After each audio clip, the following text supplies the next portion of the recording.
मुख्यमंत्री पधार चुके हैं और मैं चाहूंगा ये तालियों की गड़गड़ाहट रुकनी नहीं चाहिए भाई। देखिए बड़ी सम्मान की बात है कि हमारे बीच में ऐसी महान शख्सियत उत्तराखंड के सेवक जिन्होंने बड़ी मेहनत से आज यहां तक पहुंचे हैं और उत्तराखंड को एक अलग पहचान दिलाई है। कई नए नए नियमों से हमारे पहाड़ को ऊंचे मुकाम पर ले जाने वाले युवा और यशस्वी उत्तराखंड के मुख्यमंत्री, तालियां बजाइए जरा जोरदार। और ऐसी शख्सियत जिन्होंने हमेशा ही पहाड़ के लिए अपना काम किया है, हमेशा पहाड़ की आवाज केंद्र सरकार में उठाई है। तालियों की गड़गड़ाहट जरा जोरदार। युवा मुख्यमंत्री उत्तराखंड की आन बान शान। देखिए संस्कार, देखिए सभी का, हमारे मुख्यमंत्री साहब भी हाथ जोड़कर अभिनंदन। ये हमारे पहाड़ की ही माटी की खुशबू है। हर जगह हर युवा पीढ़ी को हाथ हिलाते हुए उनका स्वागत, उनका अभिनंदन स्वीकार करते हुए मुख्यमंत्री साहब। और देखिए जमीन से जुड़े हुए और अपनी मेहनत से यहां तक पहुंचना एक बहुत बड़ी बात है और आज उनकी मेहनत रंग लाई है। दूसरी बार हमारे प्रदेश के, हमारे उत्तराखंड के मुख्यमंत्री के रूप में जो कि चौमुखी विकास कर रहे हैं। और कई कानूनों में अभी आवाज उठी कि भाई भू कानून, तो जनता की आवाज उन्होंने सुनी और भू कानून उन्होंने पास किया। अपनी मुखवाणी से मुख्यमंत्री जी का स्वागत करेंगे तो बहुत खुशी होगी। और जितनी भी कार्यकर्णी हैं और हमारे ब्लॉगर भाई हैं वो थोड़ा सा प्रोटोकॉल को समझें, हमारी भी मजबूरियां हैं और आगे मंच के आगे ज्यादा खड़े ना रहें।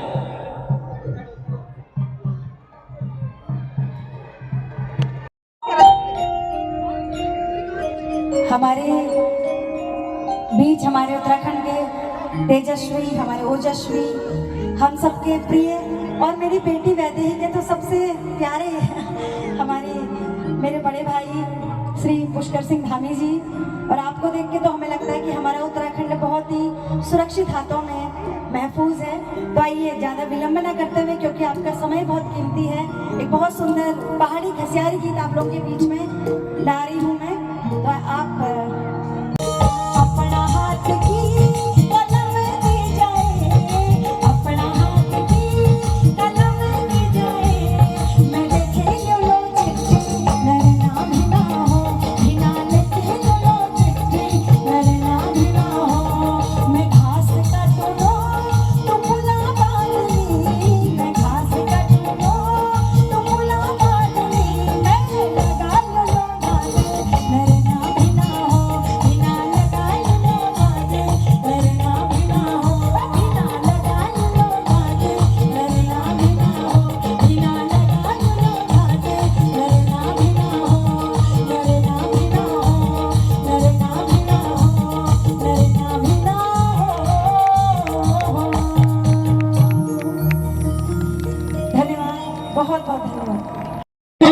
दिनेश बड़ोला जी, श्रीमती चंपा मंडराल जी, आप कृपया सब लोग मंच पे आ जाएं।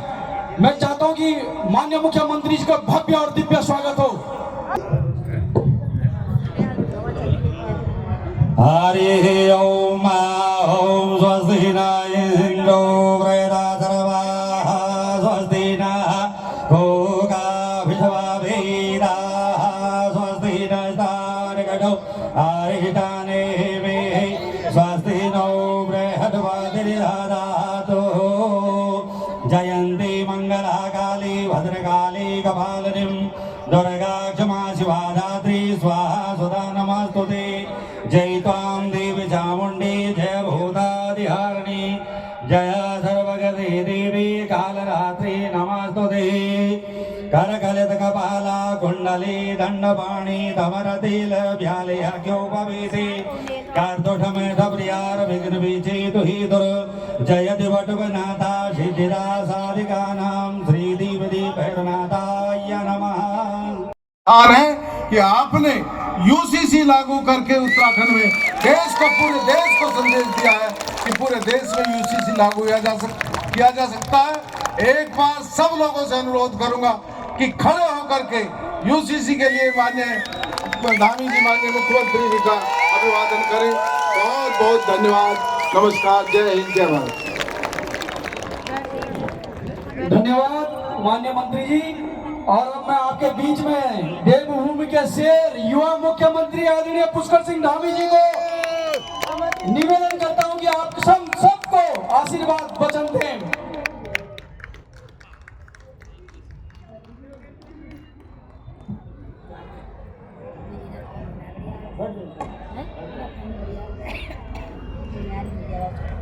भारत माता की, भारत माता की जय। बाबा केदार, जय बद्री विशाल, जागेश्वर धाम की, पूर्णागिरी मैया की, गंगा मैया की, यमुना मैया की।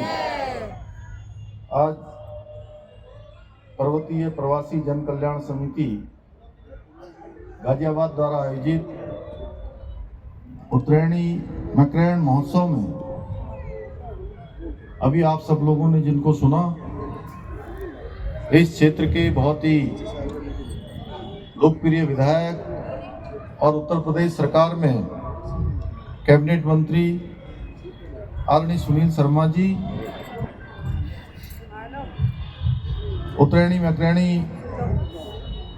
समिति के अध्यक्ष श्री सागर रावत जी, विजय रावत जी, दिनेश बड़ोला जी, पीएन शर्मा जी, विजय बागड़ी जी, आरपी घिल्डियाल जी, संजय दरमोला जी, आशीष नेगी जी, मोहन सिंह नेगी जी, खेम सिंह नेगी जी, श्रीमती चंपा मनराल जी, विनोद कप्याल जी, सुरेश पांडे जी, गणेश रौतेला जी, उमेश सिंह पुंडीर जी, सुबोध कोटनाला जी, चिरंजी लाल भट्ट जी, अर्जुन राणा जी, सचिदानंद जी, पीसी नैनवाल जी एवं सभी आए हुए हमारे सभी वरिष्ठ इस उत्तरायणी मैक्रेनी महोत्सव में अपना योगदान देने वाले सभी हमारे समिति के सदस्य, सभी पदाधिकारी और आज बड़ी संख्या में यहाँ पर उपस्थित हमारे सभी बड़े बुजुर्ग,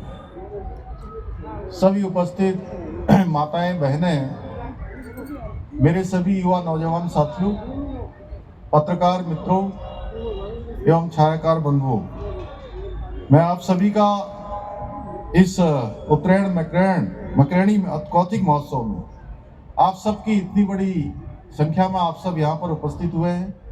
मैं देवभूमि उत्तराखंड के मुख्य सेवक के रूप में आप सभी का हृदय से स्वागत करता हूं, आप सबका अभिनंदन करता हूं। इस भव्य और आकर्षक कौतिक में आकर आप सबके बीच में मुझे अत्यंत हर्ष की अनुभूति हो रही है। शानदार ये महोत्सव आप सबके द्वारा यहाँ पर आयोजित किया जा रहा है और सच में थोड़ी देर में बहन खुशी जब यहाँ से बहुत सुंदर गीत गा रही थी तो ऐसा नहीं लग रहा था कि मैं गाजियाबाद में हूँ, मुझे ऐसा लग रहा था कि मैं उत्तराखंड के ही किसी स्थान पर जो है आप सबके बीच में उपस्थित हूँ। यहाँ मुझे उत्तराखंड की संस्कृति, वेशभूषा, खान पान और अपनेपन की जो एक मिठास है उसका एक संगम यहाँ पर देखने को मिल रहा है। आप सभी उत्तराखंड से दूर रहकर भी जिस प्रकार हमारी समृद्ध जो सांस्कृतिक विरासत है उसको आगे बढ़ाते हुए नई पीढ़ी तक पहुंचाने का प्रयास कर रहे हैं, उसकी जितनी प्रशंसा की जाए उतनी कम है। मैं पूरी समिति को बहुत बधाई देता हूं। भाइयों बहनों, इस प्रकार के महोत्सव न केवल हमारी सांस्कृतिक विरासत, हमारी लोक कला, लोक संगीत को बढ़ावा देने का काम करते हैं, बल्कि उत्तराखंड के अलग अलग क्षेत्रों से आकर यहाँ रह रहे सभी उत्तराखंडी भाई बहनों के बीच में परस्पर उन सबको प्रेम के एक सूत्र में पिरोने का भी कार्य करते हैं। मुझे देखकर आज अत्यंत प्रसन्नता हो रही है कि 3 दिवसीय आयोजन में विभिन्न स्टॉलों के माध्यम से हमारी पारंपरिक हस्तशिल्प, जैविक उत्पाद और उत्तराखंडी जो व्यंजन है उनको प्रदर्शित किया गया है। इन स्टॉलों के माध्यम से यहाँ आने वाले लोग न केवल हमारे इन उत्पादों की खरीदारी कर सकेंगे, बल्कि जो हमारे बहुत ही स्वादिष्ट पहाड़ी व्यंजन है, विविध और अद्भुत उसके स्वाद का आनंद भी ले सकेंगे। राष्ट्रीय राजधानी क्षेत्र में उत्तराखंड की समृद्ध संस्कृति और परंपरा को संजीव बनाए रखने के लिए, इस अद्वितीय प्रयास के लिए मैं एक बार फिर से पर्वतीय प्रवासी जन कल्याण समिति की पूरी टीम का हार्दिक अभिनंदन करता हूं। और उन्होंने मुझे भी आप सबके बीच में आने का अवसर दिया, मुझे बुलाया, उसके लिए भी मैं पूरी समिति का धन्यवाद करता हूं। आदरणीय भाइयों बहनों, हम सभी जानते हैं प्रधानमंत्री जी के नेतृत्व में आज पूरे भारत के अंदर विकास भी और विरासत भी इस उद्घोष के साथ, जहां एक ओर अभूतपूर्व रूप से विकास के कार्य करवाए जा रहे हैं, वहीं दूसरी ओर आज देश के जो हमारे बड़े धार्मिक स्थल हैं, चाहे वो काशी विश्वनाथ कॉरिडोर हो, उज्जैन में महाकाल लोक हो, एवं अयोध्या में जहां भगवान राम पैदा हुए और हम सब लंबे समय से कई पीढ़ियां इस प्रतीक्षा में थी कि जहां भगवान राम पैदा हुए वहां उनका भव्य और दिव्य मंदिर बनना चाहिए। माननीय प्रधानमंत्री मोदी जी के नेतृत्व में अयोध्या में भगवान का भव्य और दिव्य मंदिर बनकर देश में एक नए सांस्कृतिक पुनर्जागरण की नींव रखने का काम आदरणीय प्रधानमंत्री मोदी जी के नेतृत्व में संपन्न हुआ है। इसके साथ ही लोकल फॉर वोकल और मेक इन इंडिया जैसी पहलों के माध्यम से हमारी जो स्थानीय अर्थव्यवस्था है, उस स्थानीय अर्थव्यवस्था को भी प्रोत्साहित किया जा रहा है। इसी से प्रेरणा लेकर देवभूमि उत्तराखंड में भी विकास के साथ साथ सांस्कृतिक धरोहरों के संरक्षण के लिए भी निरंतर प्रयास किए जा रहे हैं। लखपति दीदी योजना और सौर स्वरोजगार योजना जैसी अनेक योजनाओं के माध्यम से आज स्वरोजगार को बढ़ावा देने का कार्य भी किया जा रहा है। इतना ही नहीं, हमारी सरकार के द्वारा एक जनपद 2 उत्पाद इस योजना के अंतर्गत और हाउस ऑफ हिमालयाज ब्रांड के माध्यम से स्थानीय आजीविका को आगे बढ़ाने का प्रयास किया जा रहा है। और हमारी जो मातृशक्ति है देवभूमि उत्तराखंड में, उनके अंदर कौशल और परिश्रम की कोई कमी नहीं है। और मैं बताऊं कि पिछले सालों में अनेक प्रयासों के द्वारा हमारी उत्तराखंड की बहनों ने जो प्रयास किए हैं उसका परिणाम आया है। और पिछले वर्षों में 1 लाख लखपति दीदियां देवभूमि उत्तराखंड के अंदर बन गई हैं। वहीं मैं हाउस ऑफ हिमालय ब्रांड की बात करूं तो हाउस ऑफ हिमालय ब्रांड, जिसका शुभारंभ हमारे प्रधानमंत्री आदरणीय मोदी जी के हाथों से 2023 में हुआ था, उसमें अनेक प्रकार के उत्पाद, सिलाई के, कढ़ाई के, बुनाई के, खाने के अनेक प्रकार के उत्पादों का निर्माण कार्य किया जा रहा है। वो उत्पाद इतने अच्छे हैं कि उनकी मांग आज देश और दुनिया के अंदर लगातार बढ़ती जा रही है। हाउस ऑफ हिमालय ब्रांड के माध्यम से एक अम्ब्रेला ब्रांड जो आज हमने शुरू किया है, वो हमारी बहनों को पूरी दुनिया के अंदर उनके उत्पादों की पहचान का एक माध्यम बन गया है। और वो इतने अच्छे अच्छे उत्पाद बना रही हैं, सच में आप सब भी बहुत सारे उत्पाद अगर ठीक से उसको देखेंगे, उपयोग में लाएंगे, तो आपको बहुत बार ऐसा लगेगा कि जो बड़ी बड़ी मल्टीनेशनल कंपनियां हैं, बहुराष्ट्रीय कंपनियां हैं, उन बहुराष्ट्रीय कंपनियों को भी हमारे ये उत्पाद हमारी बहनों के द्वारा बनाए हुए उनको भी बहुत पीछे छोड़ते हैं। बहुत शानदार उत्पाद बनाते हैं। भाइयों बहनों, हम उत्तराखंड में, चूंकि उत्तराखंड पूरे देश को जहां जल देने का काम करता है, पूरे देश को जल देता है, अच्छी वायु देने का काम करता है, अच्छा पर्यावरण देने का काम करता है। तो हमने विकास के मॉडल के रूप में भी इकोलॉजी और इकोनॉमी दोनों में संतुलन सदा रहे, दोनों में बैलेंस बना रहे, इसको ध्यान में रखते हुए हम राज्य को समग्र विकास सुनिश्चित करने का प्रयास कर रहे हैं। इन्हीं प्रयासों का परिणाम है कि 2023-24 का नीति आयोग भारत सरकार के द्वारा जो इंडेक्स पूरे देश का बनाया जाता है, उस इंडेक्स में देवभूमि उत्तराखंड पूरे देश में पहले स्थान पर है भाइयों बहनों। साथ ही ईज ऑफ डूइंग बिजनेस में राज्य को अचीवर्स और स्टार्टअप रैंकिंग में लीडर्स की श्रेणी प्राप्त हुई है। भाइयों बहनों, हमारी सरकार ने अनेक सारे ऐतिहासिक निर्णय लिए हैं, अनेक कानून बनाए हैं और त्वरित रूप से निर्णय लेकर राज्य के हित में उन सबको राज्य के अंदर लागू भी किया है। राज्य की एक वर्षों पुरानी समस्या को हमारी सरकार ने समाप्त करने का काम किया है।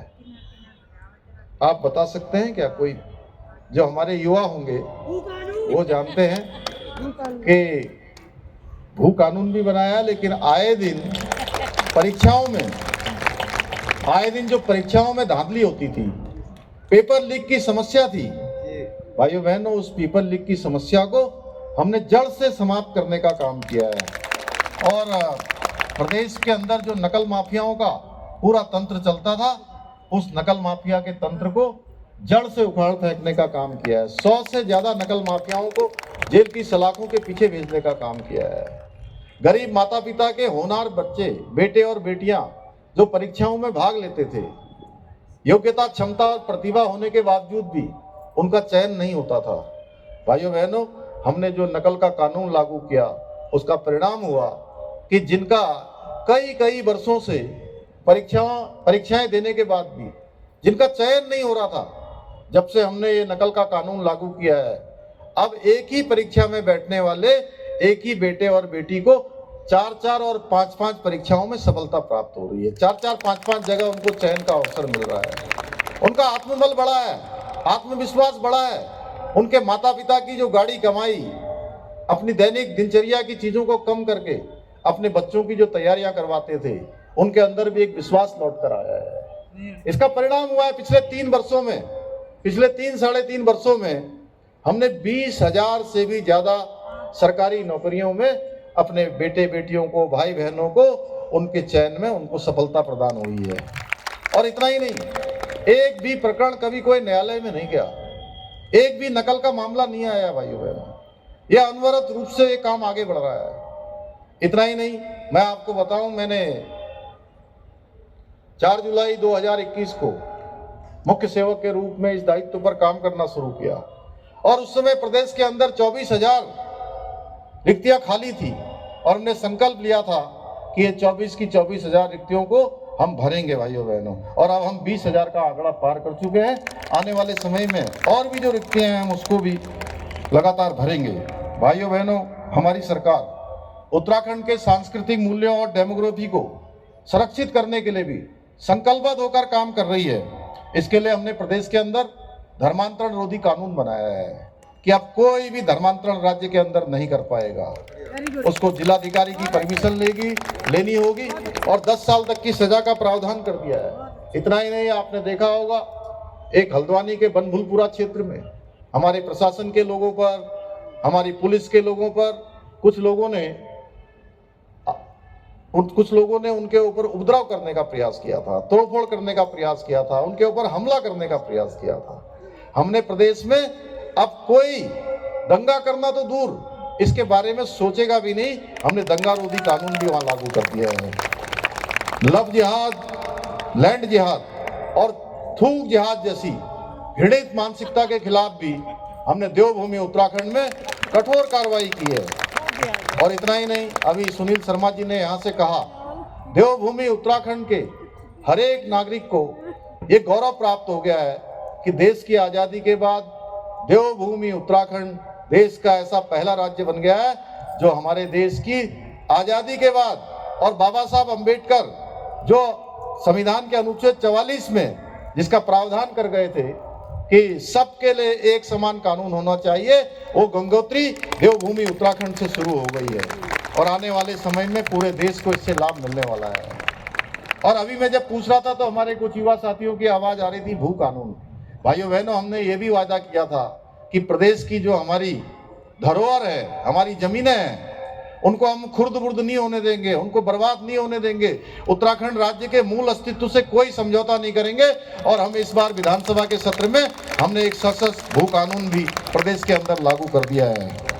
भाइयों बहनों, उत्तराखंड की संस्कृति, परंपराएं और विरासत हमारी आत्मा का हिस्सा है और मुझे पूरा विश्वास है इन्हें जीवंत रखने और आने वाली पीढ़ियों तक पहुंचाने के लिए हमारी सरकार का जो विकल्प रही संकल्प, उसको पूरा करने में आप सभी का सहयोग हमें मिलता रहेगा। इसके साथ ही आज मैं मंच से यह भी आह्वान करना चाहूंगा कि आप सभी अपने पुश्तैनी गांवों, अपने पहाड़ों के विकास में भी भागीदार बने, अपना योगदान दें। थोड़ा ही सही पर अपनी जन्मभूमि में, अपने पूर्वजों की भूमि में, अपनी पैतृक भूमि में निवेश कर वहाँ स्वरोजगार को, लघु उद्योगों को बढ़ावा देकर राज्य की समृद्धि में अपना योगदान दें। हमने सरकार की ओर से ये प्रयास पिछले वर्ष से हमने प्रारंभ कर दिया है। पिछले वर्ष हमने जहाँ राज्य स्थापना दिवस से 2 दिन पहले पूरे देश के अंदर रहने वाले सभी प्रवासी भाई बहनों को देहरादून में आमंत्रित किया था और पूरे दिन भर का हमने उनके साथ संवाद के कार्यक्रम रखे थे। और मुझे खुशी है कि पूरे देश भर के अंदर रहने वाले हमारे प्रवासी भाई बहन, जिन्होंने अनेक विशिष्टताएं प्राप्त की हैं, अनेक अनुभव प्राप्त किए हैं, अपना मान सम्मान कमाया है, अपना बड़ा स्थान बनाया है, वो सारे के सारे देवभूमि उत्तराखंड आए थे और उन्होंने बहुत रुचि के साथ जो हमने कार्यक्रम प्रवासी भाइयों और बहनों का आयोजित किया था उसमें भाग लिया था, अपने सुझाव भी दिए थे। अनेक प्रकार की आगे आने वाली योजनाओं के बारे में हमने विचार मंथन भी किया था। इसी प्रकार हमने पूरे दुनिया भर के रहने वाले हमारे प्रवासी है, जो उत्तराखंडी भाई बहन हैं, जो दुनिया के अलग अलग देशों में रहते हैं, उनको भी हमने उत्तराखंड बुलाया है। और उसमें मुझे आप सबको बताते हुए खुशी हो रही है कि अनेक लोगों ने अपने अपने पैतृक गांव में, अपने अपने स्थानों पर, अपने पूर्वजों के स्थानों पर जाकर एक एक गांव गोद लेने का भी जो है उन्होंने उसके लिए भी कदम आगे बढ़ाया है कि उन गांवों के विकास में वो योगदान देंगे। मैं इसी आह्वान के साथ कि इस भव्य उत्तरायणी मकरायणी कौतिक महोत्सव में मुझे आमंत्रित करने के लिए पूरी समिति का एक बार और आप सभी का फिर से धन्यवाद करते हुए, आप सबको बहुत शुभकामनाएं देते हुए कि आप सब लोग इसी प्रकार से अपने त्योहारों को, अपने महोत्सव को, उत्तरायणी को, मकरायणी को एक साथ मिलकर मनाएंगे। आदरणीय योगी जी ने भी, मैं लखनऊ गया था तो वहाँ लखनऊ के जो हमारे उत्तराखंड समाज के लोग हैं उन्होंने कार्यक्रम किया था, तो आप सबके बारे में उन्होंने कहा कि वहाँ भवन के लिए भी हमने जो है यहाँ पर स्थान उपलब्ध करा दिया है। मैं योगी जी का भी धन्यवाद करता हूँ और हमारे आदरणीय प्रधानमंत्री मोदी जी का विशेष रूप से धन्यवाद करना चाहता हूँ कि हमारे सभी प्रयासों को उनका हमेशा आशीर्वाद मिलता है, हमेशा समर्थन मिलता है।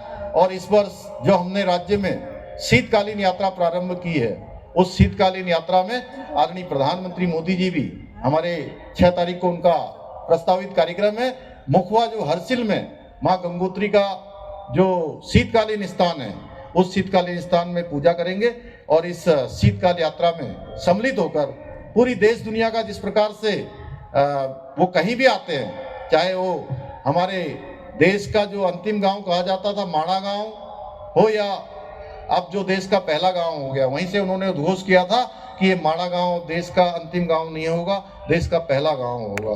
भाइयों बहनों, या बाबा केदार का जो गुफा में उनका रात्रि का प्रवास हो, या आदि कैलाश जॉली कॉन्ग, देश के वो पहले प्रधानमंत्री है जो इतनी 17,000 फीट की ऊंचाई पर जाकर उन्होंने आदि कैलाश के दर्शन किए थे, या जागेश्वर धाम में पूजा अर्चना करनी हो, या अभी अभी संपन्न हुए राष्ट्रीय खेलों में उन्होंने उसका शुभारंभ किया और मन की बात में भी जिस प्रकार से सफलता से ये आयोजन संपन्न हुआ देवभूमि उत्तराखंड में, उसके बारे में उन्होंने पूरे देश को बताया, प्रशंसा की। हम सभी उत्तराखंड वासियों का वो समय समय पर प्रोत्साहन करते हैं, मैं उनका भी विशेष रूप से धन्यवाद करता हूं और आप सबका एक बार फिर से धन्यवाद करते हुए मैं अपनी बात को समाप्त करता हूं। बहुत बहुत धन्यवाद।